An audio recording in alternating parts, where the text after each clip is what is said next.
Hey guys, I hope everyone's having a great weekend.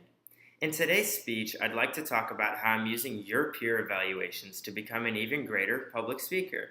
So, I know earlier in the week, Dr. Hughes asked us to go back and reread the peer evaluations for our values speech.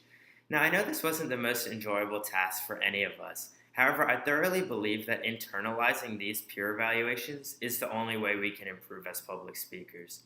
I've been a baseball player now for many years, and if I've learned one thing, it's that by listening to my coaches as well as my fellow teammates, it has allowed me to improve on areas of my game that I didn't even know I needed to improve on beforehand. So, after going back and rereading the peer evaluations, there are two areas that my audience really feels that I need to improve on. The first area is to use better nonverbal communication, such as hand gestures.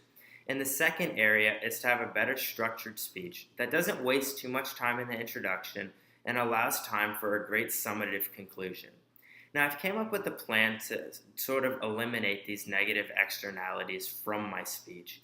The first way is that I'm going to be trying to use more hand gestures on a day to day basis so that they don't look as unnatural when I need to use them in my speech. The next way is that I'm going to be using an outline just like the one I've created today in future speeches, even if they're not required, because I do really feel like it helps me remain on track and hit all the main points that I want to talk about. So, if I was to talk about myself and how I viewed myself as a public speaker today, I'd say that I feel a lot better than I did at the beginning of the semester. I'd say that that speaker about a month ago compared to this speaker, there's a night and day difference. I used to stutter, I used to feel really nervous, and I just didn't look as professional as I do today. And I really want to thank you guys for allowing me to grow as a public speaker because I don't feel like I'd be where I am today if it wasn't for the peer evaluations.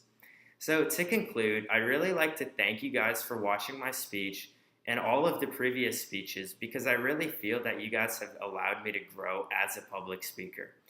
I feel that if I apply the mentality like I have with the game of baseball and am open to criticism by you guys and self evaluations, I'll really be able to become a greater public speaker. Thank you, and here's my note card.